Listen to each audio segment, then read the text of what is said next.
Hey YouTubers, we're here today to talk about travel tips with Guess Who Not You. Today's travel tip is figuring out what is your home base. Home bases are more or less like baseball. You start on home base, you start on that plate, you whack that ball, and you end up going to your first destination.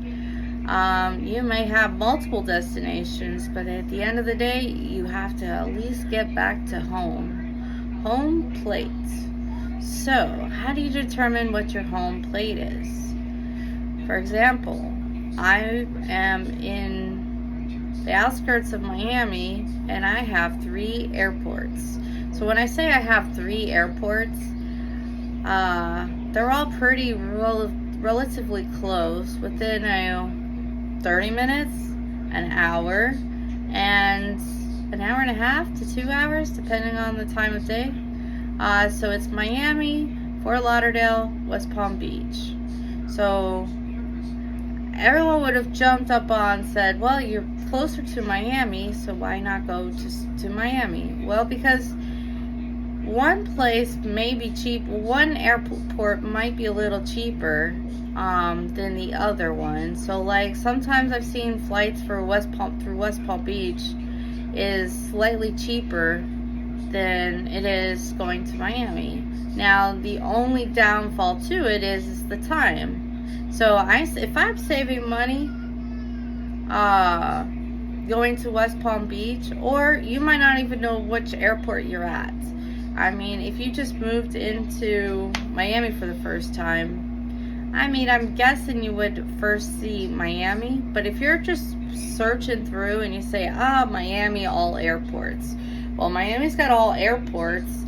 That doesn't necessarily Miami will pop up. It could be Broward, West Palm Beach, Fort Lauderdale. That'll pop up first because it's like a $20 savings.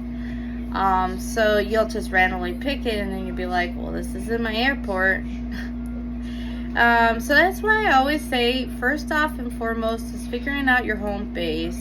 Your home base may not always be the cheapest one, but it could be the most convenient one. When it comes to convenience and savings, it just now is the type of, you have to now decide, well, how much of a savings am I getting? Is the flight $100 cheaper? Because here's one. This is what I mean by this. You ready? Fort Lauderdale has more cheaper airlines than Miami. Miami is an international. If I'm not mistaken, you can check my facts on this. For Fort Lauderdale's international. West Palm Beach, I don't really fly very much with. That one, what I would be is more the U.S. But what I'm going with is that Fort Lauderdale has Spirit, has Frontier, has Spirit, and there's a couple other cheaper airlines that Miami does not have. So when you're searching just through the search bars, or you're going to Priceline, or you're going through some other sites, and they say, oh yeah, do you want me to search all airports or Miami, and then they click on all airports, you kind of have to pay attention. If you're the person that has a specific airline that you're looking for, then at that point, like I'm a diehard Virgin Airlines, at least for international. Give me Virgin. But if British Airways in Fort Lauderdale is cheaper and I'm saving $100, I might consider it, just because I've been on that one too. And give me A to B and B to C, back to A. You know what I mean? A to B and B to A. At the end of the day, the trip starts when you're in the airplane, yes. Airport, yes. But you're more wanting to spend your money on where you're going to, not necessarily trying to get there. You get what I'm saying? I'd rather have the croissant in Italy than a croissant in Starbucks in the airport. I don't know, or in France, or in the UK, you never know. I'm just saying. That's me. So get me A to B, give me the savings so I can then enjoy it to where when I get there. Because either way, you're gonna spend it. Whether you spend it at this airport or you take it over to the UK, you're gonna be like, yes, that croissant, oui, give it to me. Other one that I have is another one. What I would say is sometimes when you travel internationally, different countries charge different fees. Going directly through the actual airline itself. So if you see there's a flight that's $550 round trip for something, and it's with British Airways or it's even United Airlines, most likely those flights are also probably more or less on the same ball game as what the airline has. Plus, when you do book directly, you're gaining points from future flights. You're also, they have a code that the stewardess gets to see, like their actual front desk people get to see. So they treat you as slightly different, as like, you actually like us, not, oh, you're just trying to find cheap flights. You know what I mean? They do see the codes. They know exactly what you're doing. So when you do the Google search, just kind of go at some point directly with that airline. I mean, you might see a flight. There might be companies out there that offer like the cheaper prices. Those are not necessarily always great. I'll explain that on another video in itself. So what I've noticed in the UK, going back, let's backtrack a little bit. The UK actually charges only $200 coming back to the US, whereas going to that actual country, you're only paying like $10 or $15 just on the taxes just going to the US or leaving the US. Certain countries have different fees, different charges, like a tourist tax, I think is what it is. It's more of a tourist tax. So in future trips, it's always good to kind of have an idea, because I've noticed like the flight. So I did a trip that I was going and bouncing into different countries. I did fly from one of these countries before, and comparatively, like, I'm talking, we're saving almost like $1,000 just off of doing direct flights, like me going from Miami to Germany and Germany back to Miami.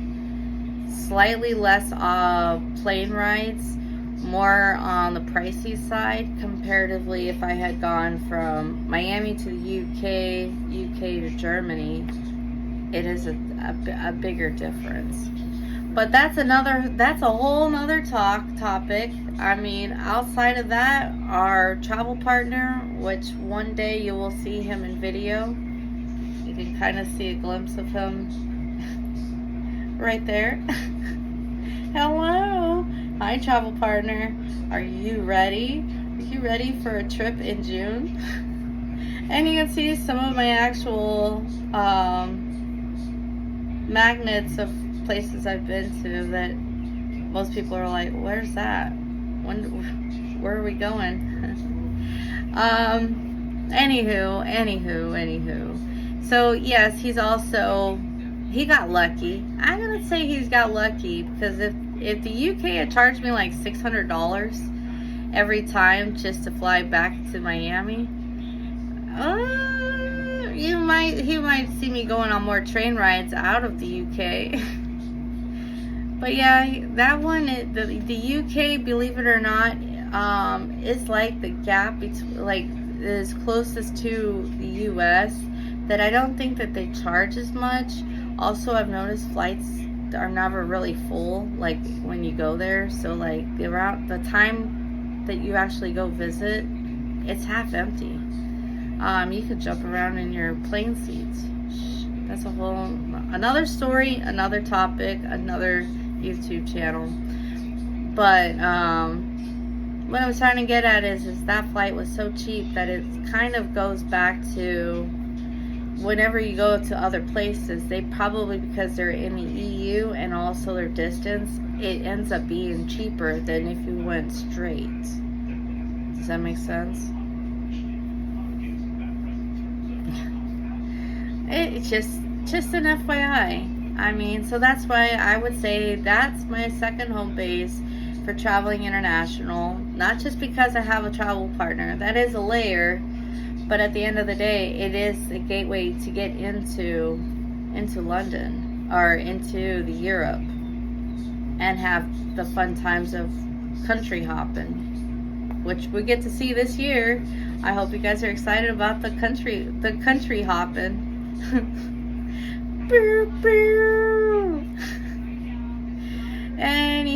Anywho, so that's my main one. You will hear me say home base a few times around whenever we're talking.